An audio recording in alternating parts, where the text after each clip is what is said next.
Eu estava dirigindo sozinho em uma estrada deserta, uma noite fria de outono. O céu estava limpo, mas a sensação de solidão e o silêncio quase ensurdecedor faziam o ambiente parecer ainda mais opressor. A estrada à minha frente parecia infinita, com apenas as luzes fracas do meu carro iluminando o caminho. Não havia alma viva por perto. Só eu e a vastidão da escuridão. Eu havia saído de uma viagem longa, e enquanto meus olhos se pesavam, a vontade de chegar logo em casa se tornava cada vez maior. Mas naquele momento, algo estava prestes a acontecer. Algo que eu nunca poderia imaginar. Algo que mudaria minha vida para sempre. Eu lembro que a primeira coisa estranha que notei foi o súbito silêncio. O som do motor, que normalmente acompanhava minha viagem, parecia ter diminuído. Tudo ao redor estava tão quieto que era quase como se o mundo tivesse parado de girar. E só eu permanecesse ali, naquela estrada. Mas foi então que eu vi, algo à distância, nas sombras das árvores, uma figura escura, muito alta, com um andar estranho, como se estivesse se movendo com um propósito sinistro. Eu achei que fosse apenas um animal, talvez um veado ou um grande cão, mas a sensação de que algo estava errado era inconfundível. Meu corpo gelou, mas tentei não dar atenção àquilo. Afinal, era uma estrada deserta, e eu sabia que era fácil deixar a imaginação correr solta, especialmente quando você está sozinho à noite. No entanto, o meu instinto dizia outra coisa. Algo não estava certo. A figura, que eu jurava ser um animal qualquer, de repente desapareceu nas sombras. Eu não sabia se estava aliviado ou mais apreensivo, mas, em um ato impensado, acelerei o carro para passar logo daquela parte da estrada. Eu só queria sair dali. E foi quando aconteceu. Em um piscar de olhos, aquela coisa estava bem na minha frente. Não era mais uma sombra. Era grande. Era uma criatura monstruosa, mais alta do que qualquer ser humano, com músculos grotescos e uma pele que refletia uma luz fantasmagórica. Seu corpo parecia ser uma mistura de homem e animal, mas com algo mais. Seus olhos eram hipnotizantes, mas de uma forma horrível. Eram de um amarelo brilhante, quase dourado, com pupilas verticais que se dilatavam enquanto me encaravam. Eu parei o carro instantaneamente, sem saber o que fazer, enquanto a criatura continuava a me observar, com os dentes expostos, com uma fome que eu não conseguia compreender. O medo tomou conta de mim. Eu sabia que não estava vendo algo normal. Era como se o tempo tivesse parado. Eu sentia meu coração batendo tão forte que parecia que ia sair do peito. Não era mais apenas uma sensação de perigo. Era uma certeza absoluta de que eu estava prestes a morrer ali, naquela estrada deserta, sem ninguém por perto. Eu tentei ligar o carro de novo, mas a chave parecia ter sumido. Meus dedos tremeram ao tentar girá-la, e em um movimento frenético consegui finalmente dar partida. O motor roncou, mas não antes de eu ouvir aquele som horrível. Um rosnado profundo que parecia vir direto das entranhas do inferno. A criatura deu um passo em direção ao carro. Foi como se o mundo inteiro estivesse em câmera lenta. Seus passos eram pesados, quase como se a terra estivesse tremendo com sua presença. Eu pisei no acelerador, sentindo o carro deslizar para frente, e então, em uma explosão de adrenalina, arranquei a toda velocidade. A criatura não me seguiu imediatamente. Ela ficou ali observando, e enquanto eu olhava para o retrovisor, eu vi uma sombra se afastando. Mas não estava fora de perigo. Eu sabia que a estrada era longa e não havia lugar onde me esconder. Eu só queria sair daquela situação. A velocidade parecia minha única esperança. Mas a cada curva, o medo se intensificava. Eu estava sozinho, sem ninguém para me ajudar, e a sensação de impotência só aumentava. Era como se a criatura soubesse exatamente o que eu estava pensando, porque em algum momento eu vi aquele par de olhos brilhando novamente à distância entre as árvores. Não tinha mais dúvida. Eu não estava sozinho naquela estrada. Não estava mais em controle da minha própria vida. Durante todo o percurso, a ideia de que aquela coisa poderia me alcançar me perseguia como uma sombra. O som de seus passos ecoava na minha mente, e a lembrança daquele olhar cheio de malícia parecia me seguir onde quer que eu fosse. Mas por algum milagre, ou por pura sorte, eu consegui encontrar a saída daquela estrada, e finalmente avistei as luzes da cidade à distância. Quando entrei na zona urbana, o medo começou a diminuir um pouco, mas o pavor não foi embora.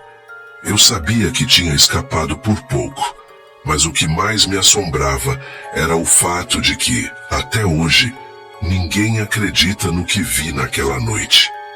Eu sei o que aconteceu, mas quem ouviria minha história sem rir? E se o que vi realmente fosse real? O que mais existia naquela estrada deserta, à espreita, esperando o momento certo para atacar?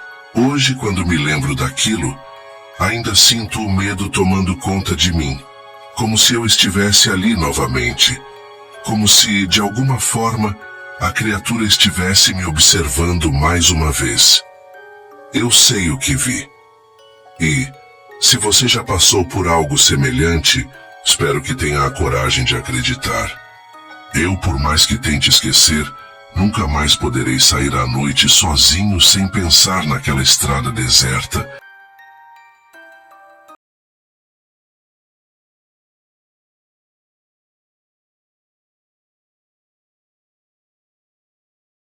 Era uma noite escura e opressiva de inverno, na pequena cidade de São Pedro das Missões, no sul do Brasil. Eu tinha 23 anos na época e trabalhava como motorista de caminhão.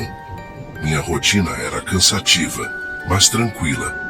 Longas viagens por estradas desertas, atravessando vilarejos isolados e florestas densas.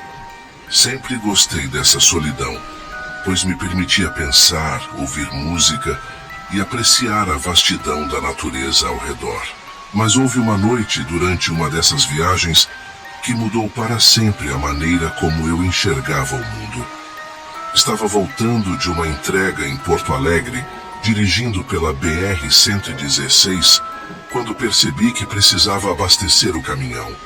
O tanque estava quase vazio, e o próximo posto ficava a mais de 50 quilômetros de distância. Decidi parar em uma estrada secundária, onde havia um pequeno posto abandonado à beira da mata. Não era exatamente seguro, mas já passava das 2h da manhã e eu não queria correr o risco de ficar sem combustível no meio do nada. O local parecia deserto. O posto estava em ruínas, com as bombas enferrujadas e as janelas quebradas. Estacionei o caminhão ao lado do prédio principal e desci para verificar se havia algum sinal de vida. Encontrei um velho gerador funcionando precariamente, alimentando uma única lâmpada fraca que iluminava parte do estacionamento. Ao fundo, podia-se ouvir o som constante dos grilos e o farfalhar das folhas movidas pelo vento frio. Enquanto enchia o tanque usando um galão improvisado que encontrei no porta-malas do caminhão, notei algo estranho. Um silêncio repentino tomou conta do ambiente. Os grilos pararam de cantar e até o vento pareceu cessar. Foi então que ouvi um som baixo, quase imperceptível, vindo da floresta próxima. Era como um rosnado distante, acompanhado por passos pesados sobre o solo úmido. Congelei segurando o galão com força, tentando identificar a origem do barulho. De repente, uma figura emergiu das sombras da mata. No início pensei que fosse um cachorro grande ou talvez um cervo. mas logo percebi que aquilo não era normal. Era uma criatura enorme, maior do que qualquer animal que eu já tivesse visto. Seu corpo era coberto por pelos escuros e grossos, e seus olhos brilhavam como brasas vivas sob a luz tênue da lâmpada.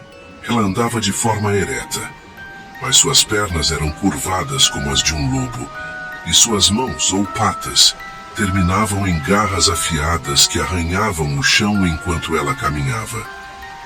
A criatura parou a poucos metros de mim, inclinando a cabeça para o lado como se me estudasse. Sua mandíbula era alongada, com dentes amarelados e pontiagudos expostos em um rosnado contínuo.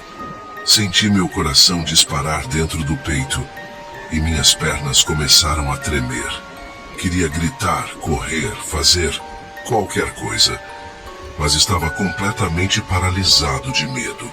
Foi então que ela soltou um uivo agudo e penetrante, que ecoou pela floresta e reverberou no meu peito. Parecia uma mistura de dor e fúria, algo que não pertencia a este mundo. Instintivamente, larguei o galão e recuei alguns passos, tropeçando nas próprias pernas. A criatura começou a avançar lentamente em minha direção, seus passos pesados fazendo o chão tremer levemente. Desesperado, corri de volta para o caminhão, batendo a porta com força assim que entrei. Liguei o motor e acelerei, tentando sair dali o mais rápido possível. Mas antes que pudesse engatar a marcha, a criatura saltou sobre o capô do veículo, deixando marcas profundas com suas garras. Ela rosnava furiosamente, pressionando o vidro com sua pata gigantesca, como se tentasse entrar. Eu sabia que não poderia ficar ali.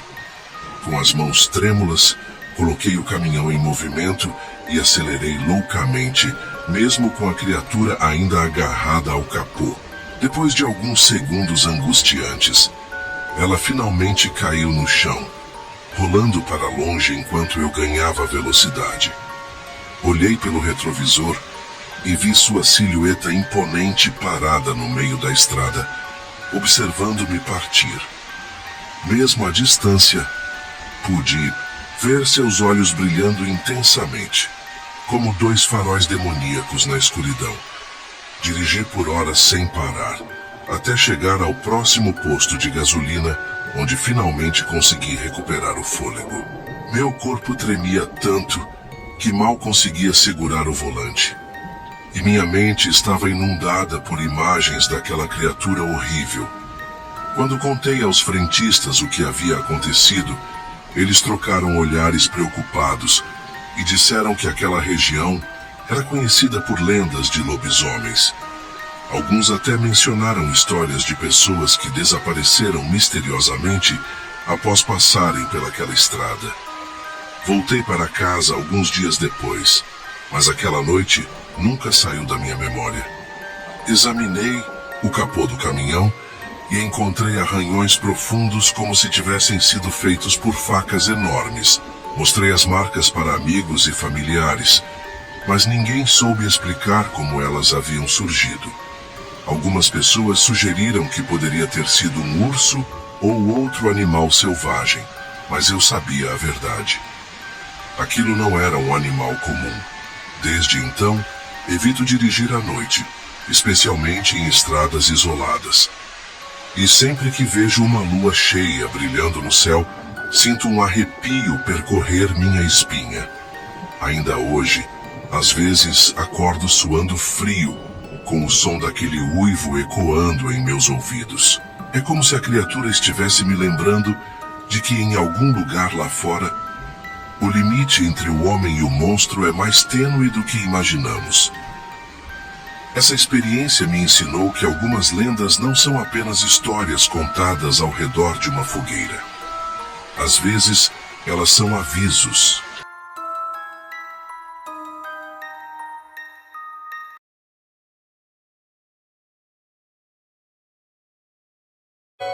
Tudo começou como qualquer outro acampamento em família. Eu, minha esposa e nossos 2 filhos, um menino de 10 anos e uma menina de 8. Estávamos fazendo o caminho pela trilha enquanto conversávamos sobre as estrelas e explorávamos os arredores. O clima estava agradável e o som da floresta parecia acolhedor. Mas conforme o dia foi se afastando e a noite começou a tomar conta do cenário, uma sensação estranha se instaurou entre nós. Era como se o ar tivesse ficado mais denso, mais pesado. Olhávamos para as árvores e sentíamos que algo nos observava, mas tentamos ignorar. Naquele momento, a ideia de que a floresta poderia ser o lar de algo diferente parecia um exagero, uma mera superstição. Mas as coisas mudaram quando a noite caiu por completo. O silêncio que tomou conta do ambiente, aquele silêncio que só existe em lugares remotos, foi o primeiro sinal de que algo estava errado. Eu, no fundo, já começava a perceber que o som dos animais havia cessado. Nenhuma coruja cantava, nenhum grilo se fazia ouvir. Tudo estava morto, e foi naquele exato momento que ouvimos um som, distante, mas inconfundível. Um uivo, profundo e arrastado, que cortou a noite como uma lâmina afiada. Eu tentei manter a calma, pensando que fosse apenas algum lobo selvagem, algo que não representaria perigo. Mas a expressão no rosto de minha esposa me disse o contrário. Ela sabia, da mesma forma que eu, que aquele som não era normal.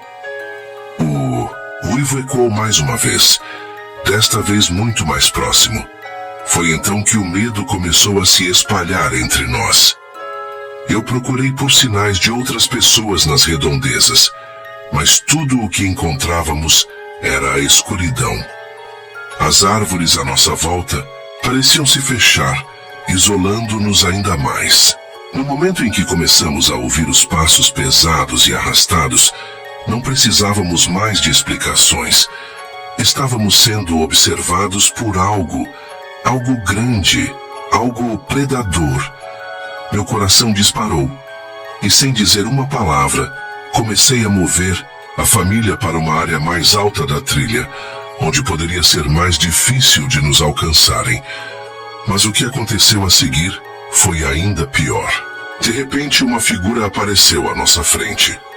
Grande, alta, com uma pele coberta de pelos escuros e espessos.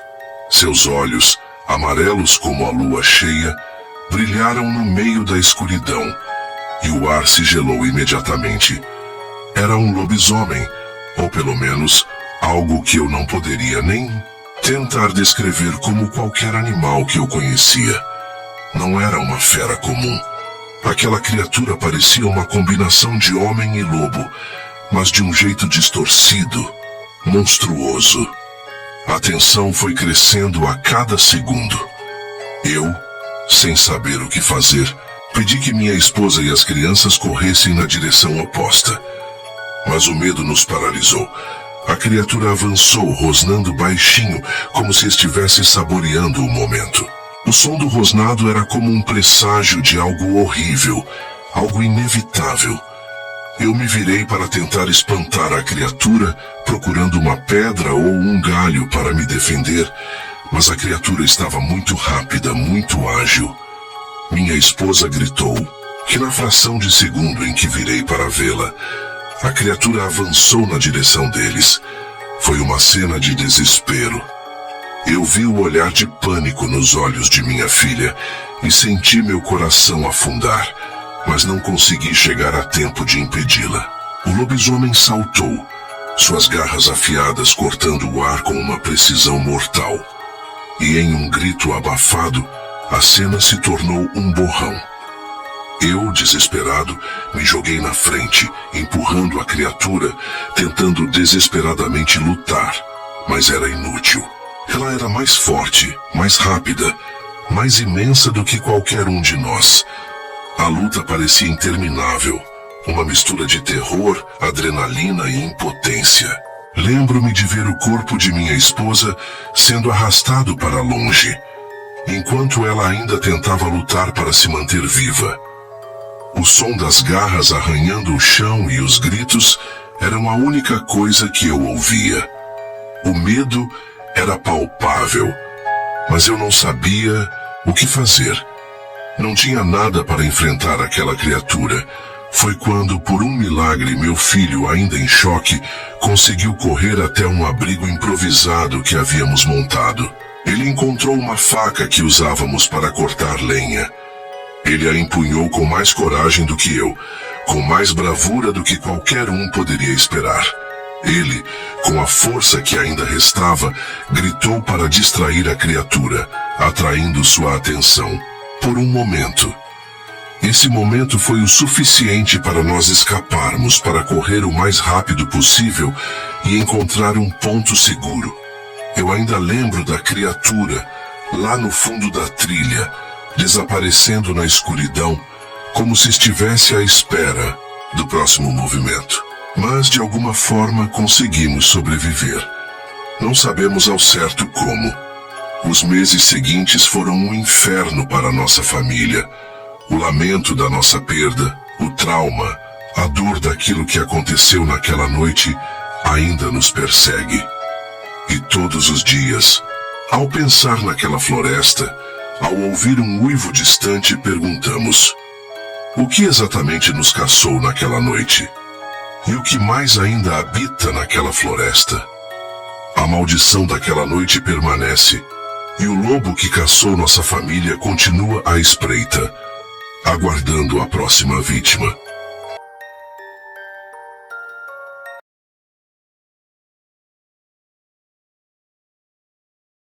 Era uma noite quente de lua cheia no interior de Minas Gerais, em uma pequena vila chamada São Roque do Brejo, encravada entre montanhas cobertas de mata fechada e campos de café abandonados. O ano era 1987, e a vila, com suas casinhas de adobe e uma igrejinha de telhado torto, vivia uma rotina simples. O som das cigarras ao entardecer, o cheiro de lenha queimando nos fogões e as conversas dos moradores na praça após o terço. Mas naquela noite, algo estava diferente. O ar parecia pesado, como se carregasse um segredo que ninguém queria contar. Dona Maria do Rosário, uma velha rezadeira de 78 anos, foi a primeira a sentir. Ela estava na varanda de sua casa, um casebre nos limites da vila, perto da entrada, da mata, quando ouviu um barulho que não explicava. Não era o vento nas árvores nem o coachar dos sapos no riacho. Era um som gutural, um rosnado baixo que parecia vir de todos os lados e de lugar nenhum. Ela segurou o terço com força, os dedos trêmulos, e murmurou uma oração. É ele, pensou, lembrando das histórias que ouvia desde menina, contadas pela avó ao pé do fogo. Histórias de um homem amaldiçoado, um lobisomem que vagava pelas matas nas noites de lua cheia, caçando almas descuidadas. Na mesma noite, João Batista, um jovem de 22 anos, forte e destemido, decidiu ignorar os avisos. Ele era filho de um lavrador local e trabalhava como ajudante na única venda da vila, um boteco improvisado onde os homens se reuniam para jogar cartas e tomar pinga. João tinha ouvido as lendas, claro, mas achava que eram coisa de gente supersticiosa. Lobisomem é invenção para assustar criança, disse ele rindo enquanto acendia um cigarro na porta da venda.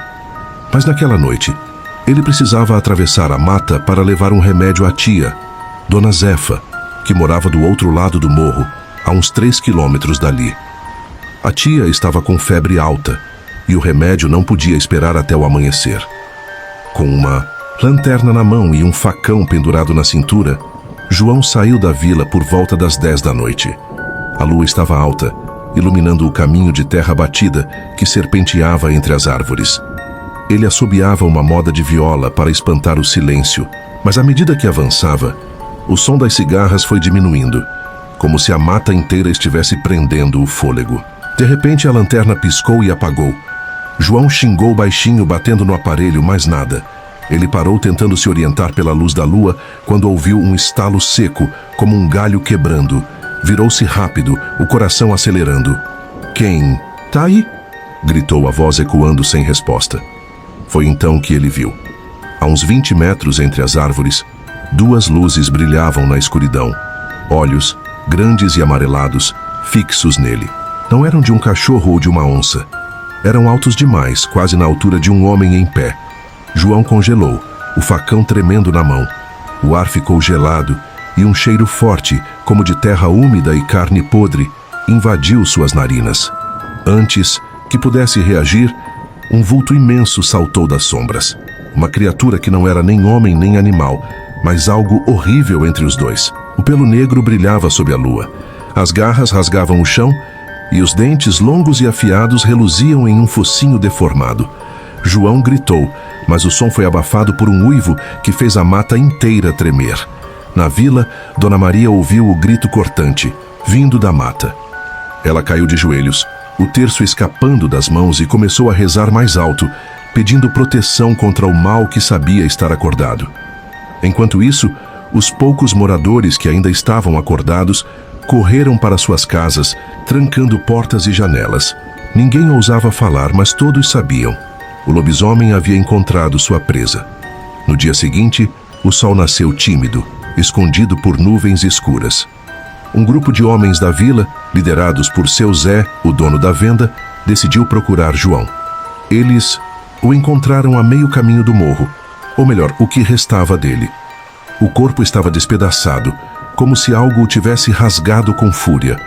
O facão estava cravado no tronco de uma árvore, a lâmina torta, e pedaços de roupa rasgada pendiam dos galhos. Mas o mais estranho era o silêncio.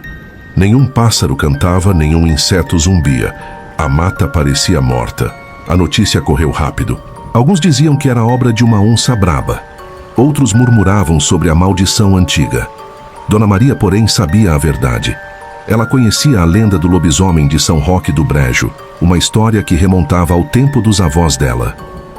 Um homem chamado Vicente, um caçador que vivia na região 100 anos antes, teria feito um pacto com o diabo para se vingar de uma traição. Em troca de poder, ele foi amaldiçoado a se transformar em fera nas noites de lua cheia, vagando eternamente pela mata, incapaz de encontrar paz. Desde então, dizia-se que ele aparecia de tempos em tempos, sempre levando alguém consigo. A vila entrou em pânico. As mulheres rezavam sem parar, os homens começaram a carregar espingardas, e as crianças foram proibidas de sair de casa depois do pôr do sol. Mas o pior ainda estava por vir. Na noite seguinte, a lua cheia voltou e com ela o uivo ecoou novamente, mais próximo da vila. Algo estava mudando. O lobisomem não parecia mais satisfeito em caçar apenas na mata. Ele estava vindo para São Roque do Brejo. A segunda noite de lua cheia caiu sobre São Roque do Brejo como um manto de sombras. O uivo que ecoou na véspera ainda reverberava na mente dos moradores. Um som que parecia rasgar a alma. As ruas da vila, geralmente animadas com o latido dos cachorros e o tilintar das panelas, estavam desertas. Portas trancadas, janelas cerradas, com tábuas, e o silêncio era cortado apenas pelo crepitar das velas nas rezas frenéticas. Na igrejinha, Padre Eustáquio, um homem magro de olhos fundos, reuniu os fiéis para uma vigília. Ele segurava a Bíblia com mãos trêmulas, tentando trazer conforto, mas sua voz vacilava a cada trovão que rugia no céu. Dona Maria do Rosário não foi à igreja. Ela preferiu ficar em casa sentada na cadeira de balanço, com um rosário na mão e uma faca de cozinha ao lado. Seus olhos estavam fixos na janela, esperando o inevitável. Ela sabia que rezar podia afastar o mal, mas também sabia que o lobisomem de São Roque não era uma criatura comum. Era uma maldição viva, um castigo que a vila carregava como herança. Enquanto balançava a cadeira, ela se lembrava das palavras da avó.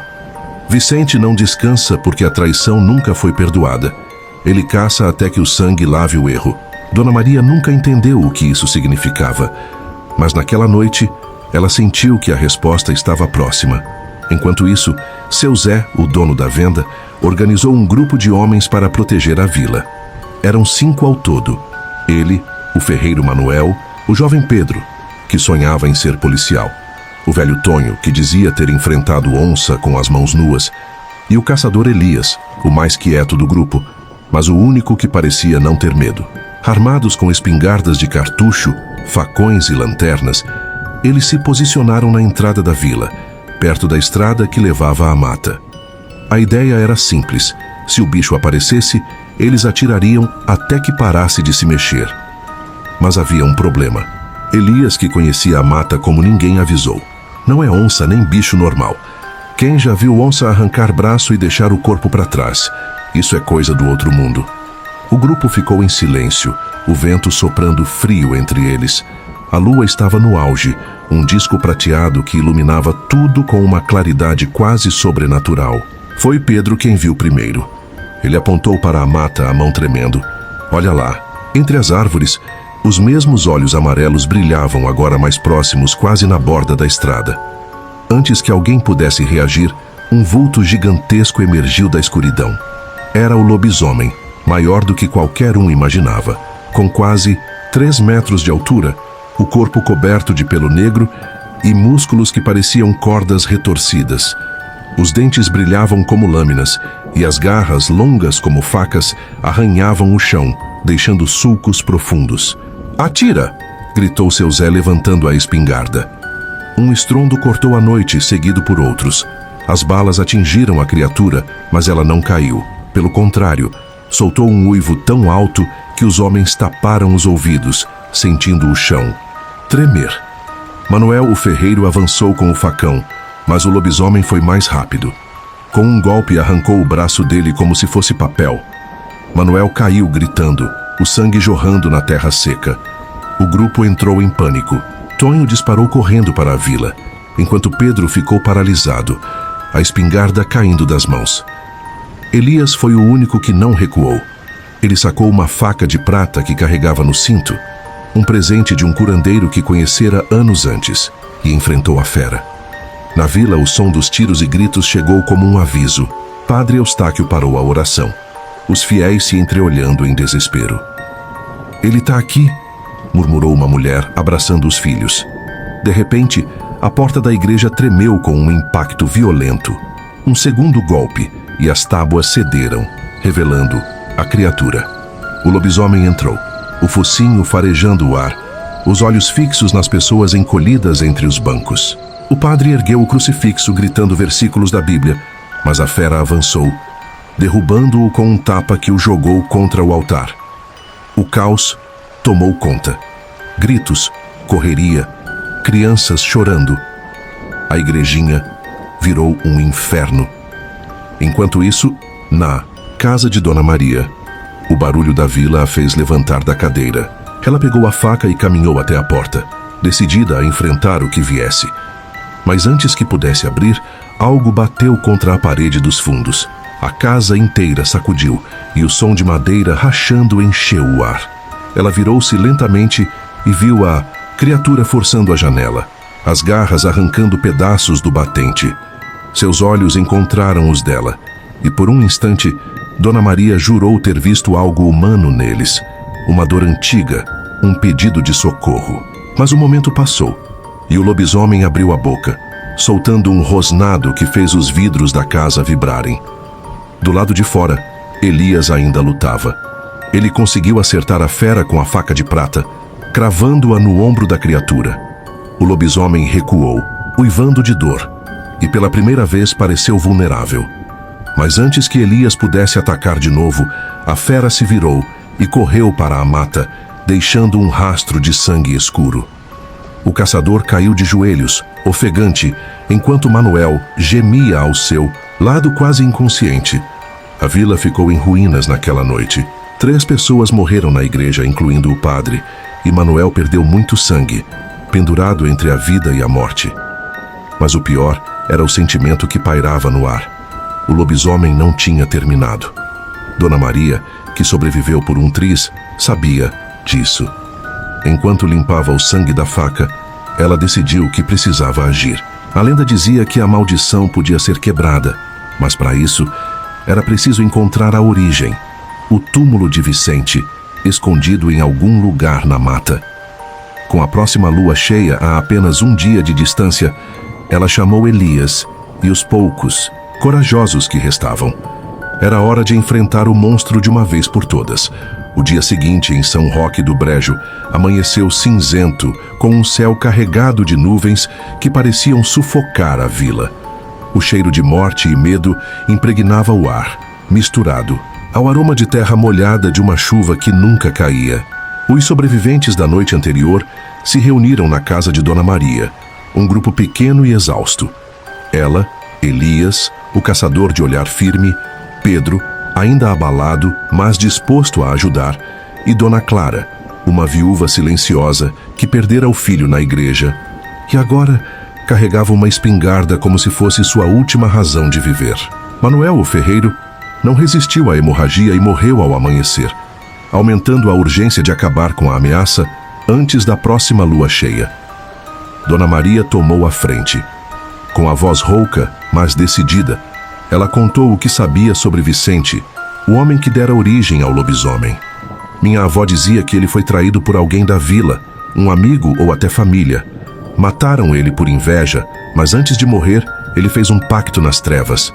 O diabo deu a ele a forma de fera para se vingar, mas prendeu sua alma nisso para sempre.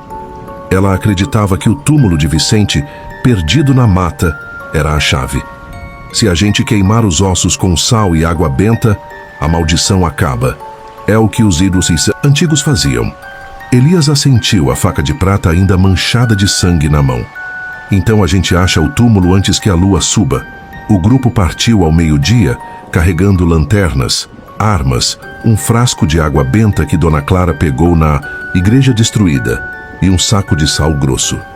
A mata estava silenciosa, como se esperasse por eles. Elias guiava, seguindo rastros quase invisíveis, marcas de garras, galhos quebrados e o ocasional pingar de sangue escuro do ferimento que infligira na criatura. Após horas de caminhada, chegaram a uma clareira escondida, cercada por árvores, retorcidas e coberta de ervas secas. No centro, uma pedra tosca meio enterrada marcava o que parecia um túmulo antigo. "É aqui", disse Dona Maria, sentindo um calafrio que não explicava. Mas algo estava errado.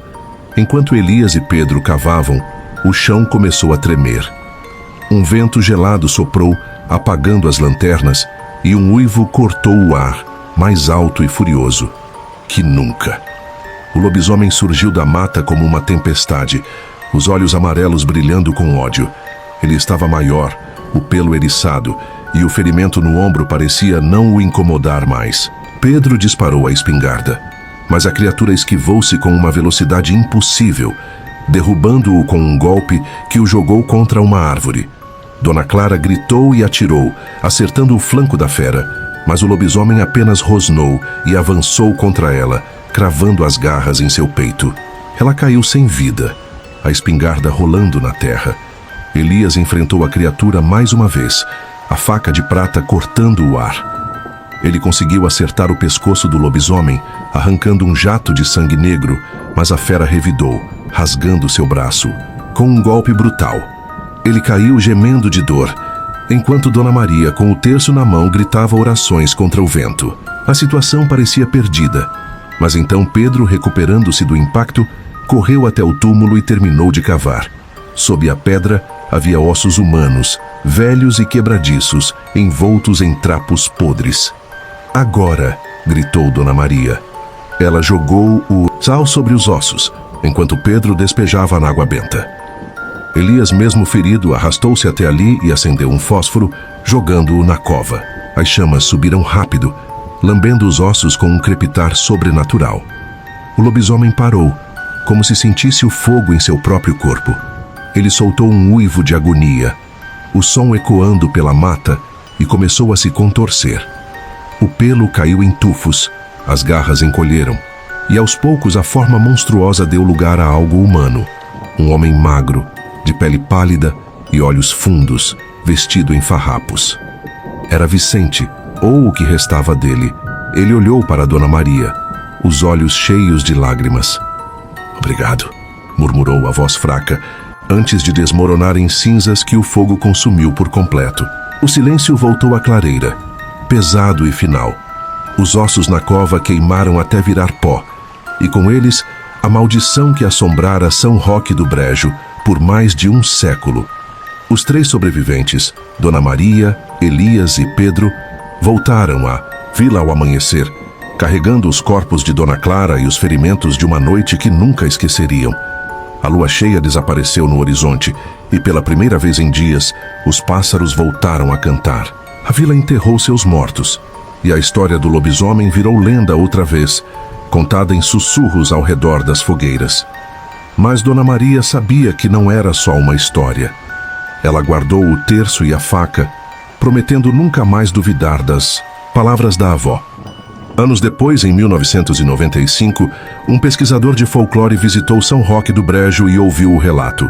Ele anotou tudo em um caderno, intrigado com os detalhes. As marcas de garras ainda visíveis em algumas árvores, o túmulo queimado na mata e o olhar distante de Dona Maria, que morreu pouco depois, levando consigo os segredos daquela noite. O pesquisador publicou um artigo, mas poucos levaram a sério. Afinal, lobisomens eram coisa de ficção, não é? Só quem viveu em São Roque do Brejo sabia a verdade. Algumas lendas têm garras, dentes e um uivo que nunca se esquece.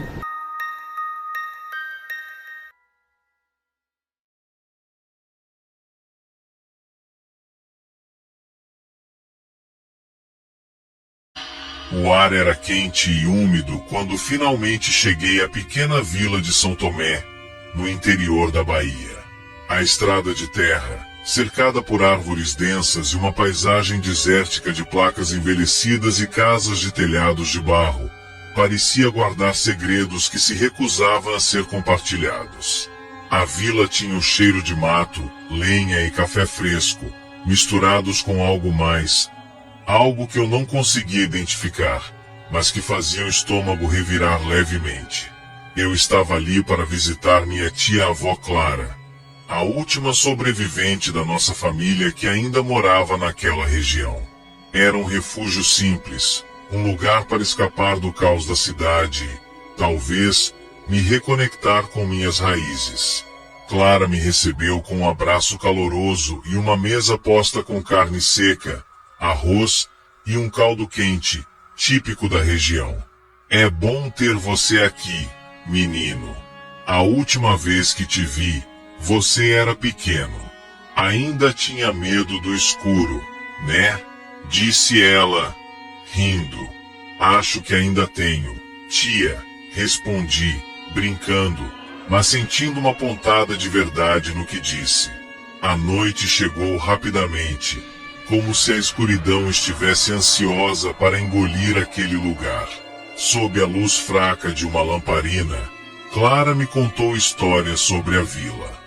Falou de como o local parecia parado no tempo, mas também mencionou as lendas que rondavam São Tomé. Entre as histórias de assombrações e almas penadas, uma em particular chamou minha atenção, a do lobisomem. Você sabe, dizem que a cada lua cheia ele aparece. Não é lenda, não, é real. Já vi as marcas dele com meus próprios olhos, disse ela, apontando para o campo lá fora. Ri, achando graça do exagero, mas Clara permaneceu séria. Seus olhos demonstravam uma convicção que me deixou desconfortável. Antes que eu pudesse fazer mais perguntas, ouvimos um uivo distante, profundo e reverberante. É só um cachorro, disse eu, tentando me convencer. Clara suspirou. Que Deus te proteja, menino. Mais tarde, saí para tomar um ar. A lua cheia iluminava o vilarejo com uma luz pálida, quase prateada. As sombras das árvores pareciam se mover com o vento, mas, ao mesmo tempo, havia algo estranho naquela quietude. Conforme caminhava pela trilha que levava ao quarto onde estava hospedado, senti uma sensação desconfortável. Era como se estivesse sendo observado. Foi então que ouvi passos pesados. Parei e olhei ao redor, mas não vi nada. Respirei fundo e apressei o passo, mas os passos atrás de mim também ficaram mais rápidos. É só minha imaginação, pensei, tentando não ceder ao pânico. Quando finalmente cheguei ao quarto e tranquei a porta, percebi que estava suando frio. Lá fora, a noite parecia mais escura do que nunca, e os uivos distantes ecoaram novamente. Deitei-me, mas o sono demorou a chegar. Pela primeira vez, comecei a pensar que talvez aquelas histórias tivessem mais do que apenas superstições. Na manhã seguinte, o sol iluminava a vila, mas não conseguia apagar a inquietação que a noite anterior havia plantado em mim. O café forte e o pão de milho servido por tia Clara pareciam saborosos, mas cada mordida vinha acompanhada de uma sensação de estranheza. "Dormiu bem, menino?" perguntou ela, sem tirar os olhos da janela. Hesitei antes de responder. Tive um sono leve. Esses uivos são comuns por aqui? Ela não respondeu imediatamente. Em vez disso, olhou para fora, como se esperasse ver algo entre as árvores. Por fim, disse, só quando a lua está cheia. Depois do café, decidi andar pela vila para dissipar o peso daquela conversa. As pessoas me olhavam com curiosidade, algumas me cumprimentavam com um sorriso tímido, mas havia algo nos olhos delas, como se todas compartilhassem um segredo que eu não sabia. Foi então que notei o alvoroço próximo à praça central. Um pequeno grupo de moradores estava reunido ao redor de algo no chão. Curioso, aproximei-me e vi pegadas enormes marcando a terra. Elas começavam na borda da mata e seguiam em direção a uma das casas da vila. Eram tão grandes que pareciam impossíveis para um animal comum. "Vejam isso", disse um dos homens, apontando para o telhado de uma casa. As telhas estavam partidas, como se algo pesado tivesse passado por ali. "Foi ele, o lobisomem", murmurou uma mulher idosa. Seu rosto estava pálido, e ela segurava um terço nas mãos trêmulas. Senti um arrepio percorrer minha espinha. O ambiente estava carregado de tensão, mas decidi não ceder ao pânico coletivo. Talvez fosse algum animal grande, como um lobo ou um cachorro selvagem. Era lógico, eu repetia para mim mesmo. Ainda assim, aquelas pegadas não pareciam nada que eu já tivesse visto antes. De volta a casa, compartilhei o que vi com tia Clara, que ouviu em silêncio. Quando terminei, ela puxou uma cadeira e me pediu para sentar. "Vou te contar algo que talvez você não devesse saber", começou. Sua voz estava baixa, quase como um sussurro. "A nossa família tem uma história com essa criatura." Ela me contou sobre um homem chamado Joaquim, um parente distante que teria se transformado no primeiro lobisomem de São Tomé. Segundo Clara, ele havia sido amaldiçoado depois de cometer um ato terrível, algo tão horrível que ninguém ousava mencionar. Desde então, a maldição teria se espalhado pela linhagem, pulando gerações, mas sempre presente. "Por que está me contando isso?" perguntei, tentando esconder a inquietação que começava a crescer em mim. "Porque eu acho que ele voltou. E porque..." Ela hesitou. "Acho que você deveria ter cuidado." A conversa me deixou abalado, mas, teimoso como sou, decidi provar que tudo aquilo não passava de superstições exageradas. Assim, na tarde daquele mesmo dia, peguei uma lanterna e um facão que encontrei encostado em um canto do quintal. Disse a tia Clara que sairia para uma caminhada pela mata antes do anoitecer.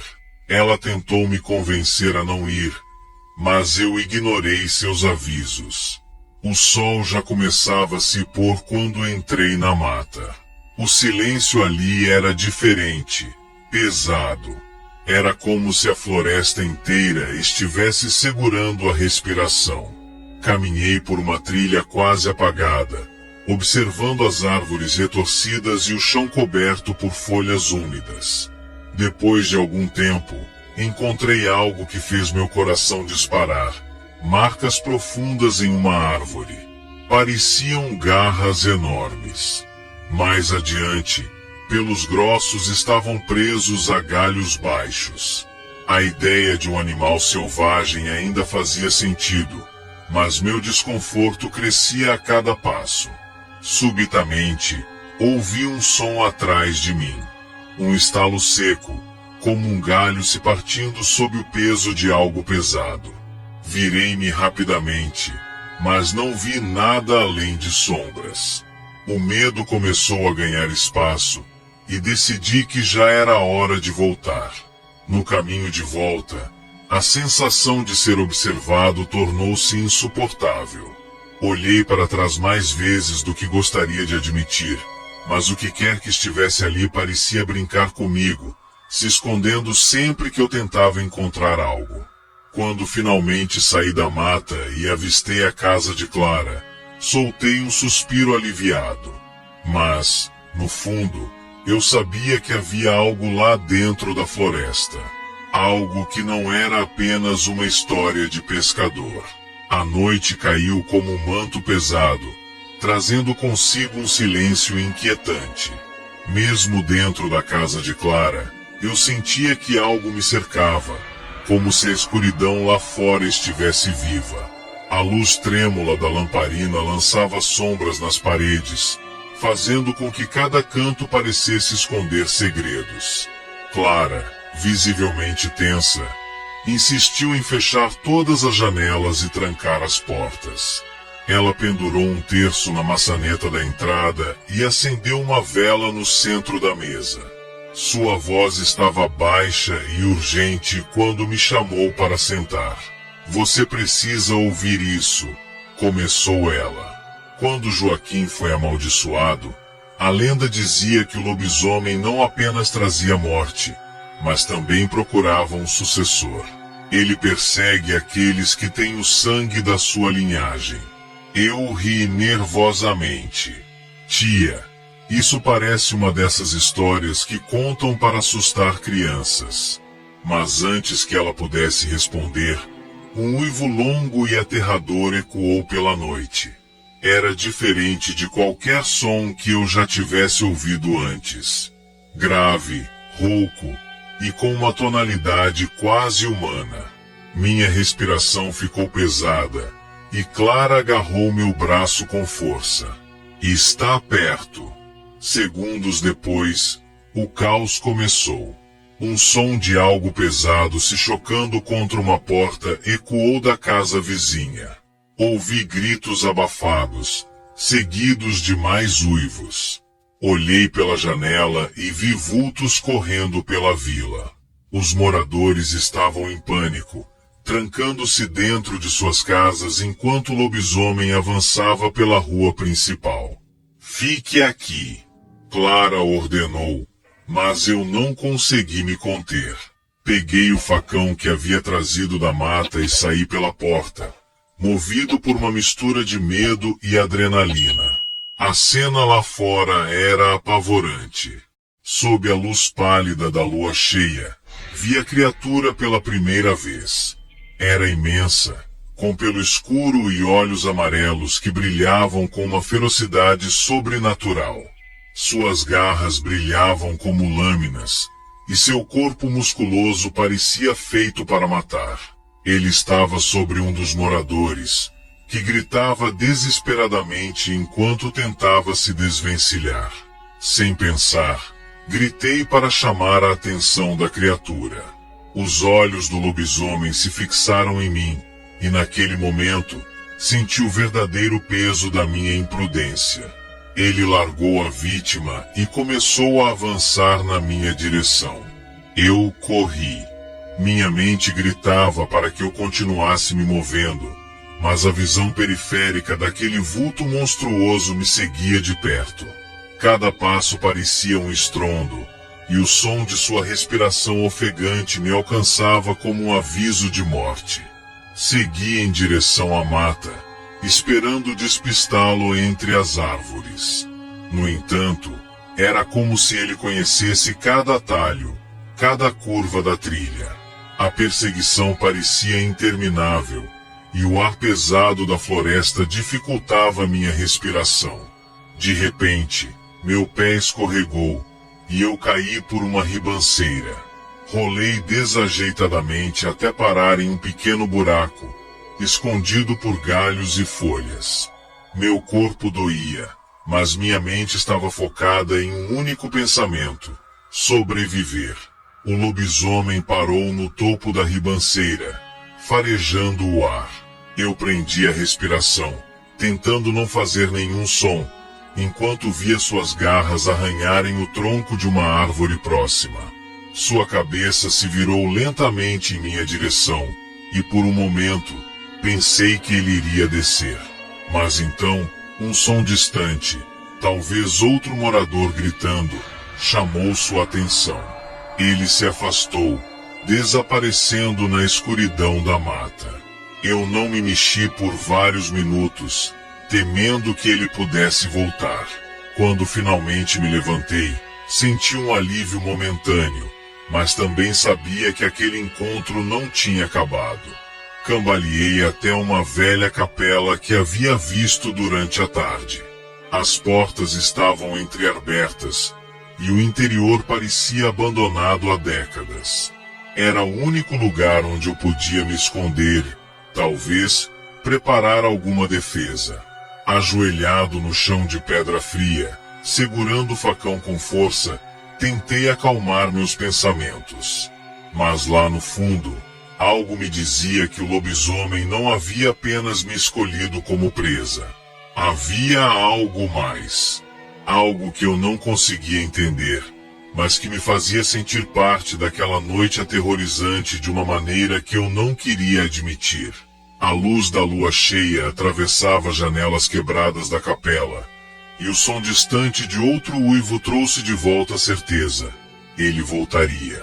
A capela parecia engolida pela escuridão, com sua estrutura de pedra desgastada pelo tempo e rachaduras que serpenteavam pelas paredes. Do lado de fora, os uivos haviam cessado, mas o silêncio era ainda mais aterrorizante. Ele parecia anunciar algo, como a pausa antes de um trovão. Eu me movia devagar, tentando encontrar algum lugar para me esconder ou uma saída caso o lobisomem voltasse. A luz pálida da lua entrava pelas janelas quebradas, revelando bancos em ruínas e velas que haviam sido deixadas para apodrecer no altar. Meu facão estava firme em minha mão, mas o suor fazia minha palma escorregar, e eu não conseguia conter o tremor nos dedos. A quietude foi quebrada por um som que fez meu sangue gelar. Passos.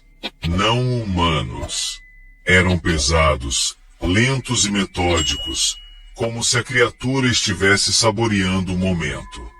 Minha respiração ficou presa na garganta enquanto eu me encolhia atrás de um dos bancos, tentando me tornar invisível. Mas o som continuava, ficando cada vez mais próximo.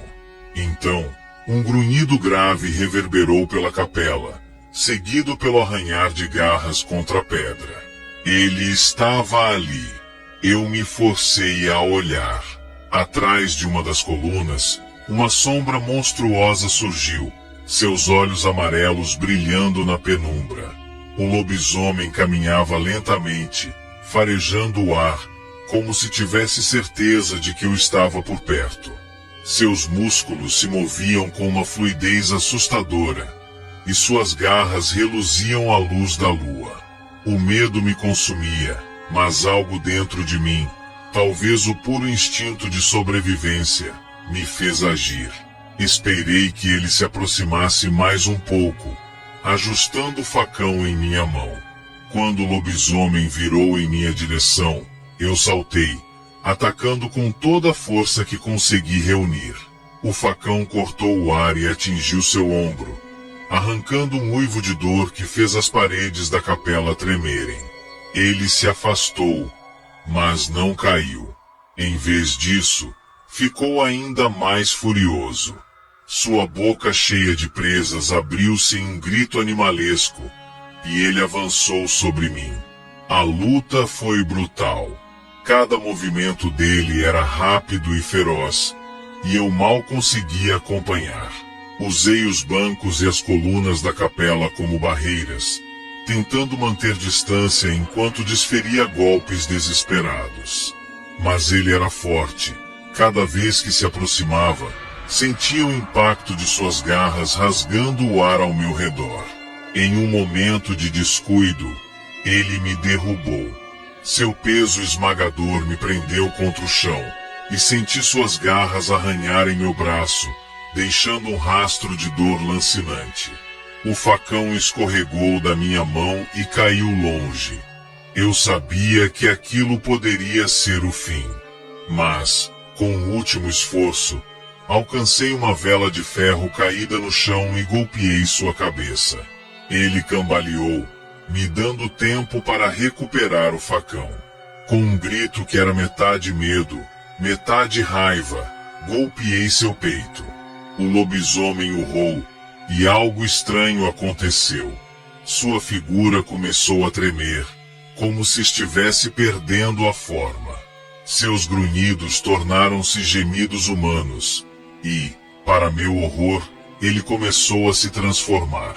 Quando finalmente parou, o corpo diante de mim não era mais de um monstro, mas de um homem. Reconheci imediatamente. Era o primo distante que Clara tanto mencionara, um homem que eu havia encontrado apenas brevemente ao chegar à vila. Minha mente girava, tentando encontrar uma explicação para o que eu estava vendo. Mas o que veio a seguir me deixou ainda mais atordoado. Ele abriu os olhos, já fracos, e sussurrou: "Agora é você." Antes que eu pudesse responder, ele fechou os olhos para sempre. Eu caí para trás, o facão escorregando da minha mão enquanto tentava entender aquelas palavras. "Agora é você." Uma onda de medo e repulsa me invadiu. Tentei me convencer de que aquilo não significava nada, que eram apenas palavras sem sentido de um homem moribundo. Mas, ao olhar para minhas mãos, percebi algo que me fez tremer ainda mais. Marcas. Arranhões que começavam a se curar rapidamente, mais rápido do que qualquer ferimento normal deveria. Levantei-me e saí da capela, cambaleando como se o chão estivesse se movendo sob meus pés. Lá fora, a lua cheia ainda brilhava intensamente. O silêncio havia retornado à vila, mas dentro de mim, o caos só começava. A vila estava mergulhada em uma quietude estranha enquanto eu caminhava de volta para a casa de Clara. O céu ainda ostentava a lua cheia, que parecia zombar de mim com seu brilho pálido. O corpo exausto doía a cada passo, mas o que mais me incomodava não eram os arranhões ou cortes. Era a sensação crescente de algo diferente dentro de mim. Cheguei à casa e encontrei Clara sentada à mesa, seu olhar fixo na chama vacilante de uma vela. Quando abri a porta, ela se levantou rapidamente. "Você está vivo", disse ela, correndo até mim. Sua expressão de alívio foi rapidamente substituída por preocupação ao notar o sangue seco em minhas roupas e os cortes ainda abertos em meu braço. "O que aconteceu?" Sentei-me sem dizer nada por alguns momentos, tentando organizar meus pensamentos. Quando finalmente falei, as palavras saíram hesitantes. "Era ele, Clara, o primo que você mencionou. Ele era o lobisomem. Eu o matei." Os olhos dela se arregalaram, e ela caiu na cadeira à minha frente. Ficamos em silêncio, com apenas o som do vento contra as janelas nos acompanhando. Finalmente, Clara murmurou: "Você o matou, mas a maldição nunca morre." Minha cabeça se levantou de súbito, o medo crescendo em meu peito. O que isso significa?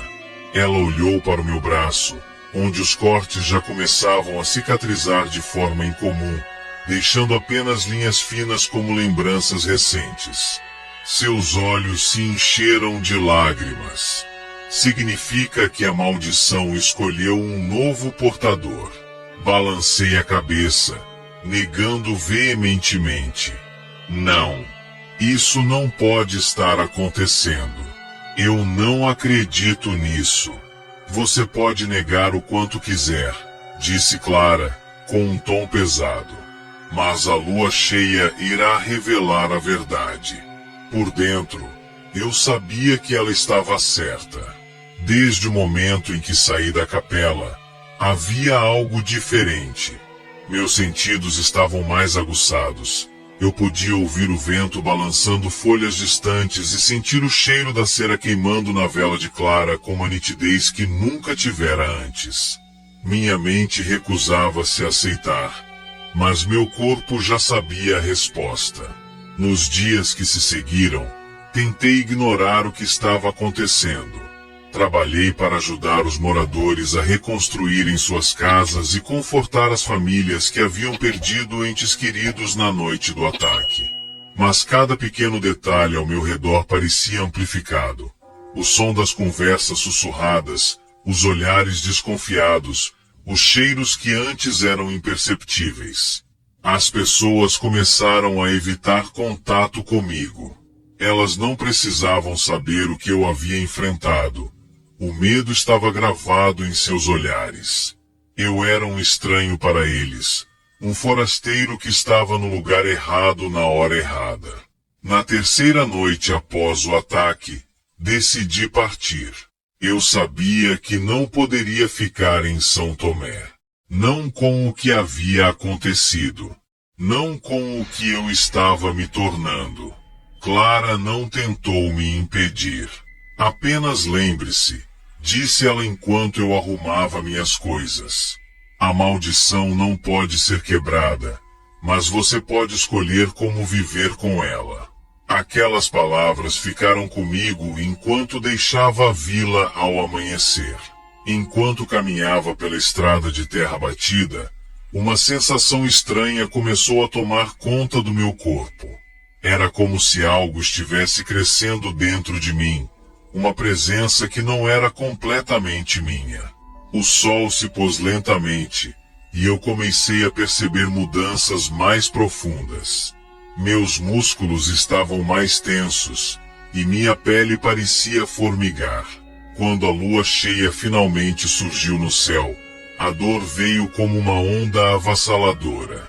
Caí de joelhos no meio da estrada, segurando meu estômago enquanto meu corpo parecia se despedaçar e se reconstruir ao mesmo tempo. Gritei, mas o som que saiu de minha garganta era um rosnado gutural, algo que não poderia ser humano. Meus ossos estalaram, alongando-se, e uma camada de pelos escuros começou a cobrir minha pele. Quando finalmente olhei para as mãos, não as reconheci mais. Garras afiadas tomaram o lugar de meus dedos. A transformação foi completa antes que eu pudesse compreender o que estava acontecendo. Quando me levantei, o mundo ao meu redor parecia diferente. Mais vívido, mais selvagem. O cheiro da terra, do vento e de animais distantes preenchia meus sentidos. E, pela primeira vez, eu entendi o que Clara quis dizer sobre a maldição nunca morrer. Eu era o lobisomem agora. A história termina com o uivo de uma criatura solitária ecoando pelas montanhas da Bahia. Um aviso para aqueles que ousarem cruzar os caminhos de São Tomé. A lenda, agora, tinha um novo nome, mas continuava viva, assim como o ciclo de horror que ela carregava.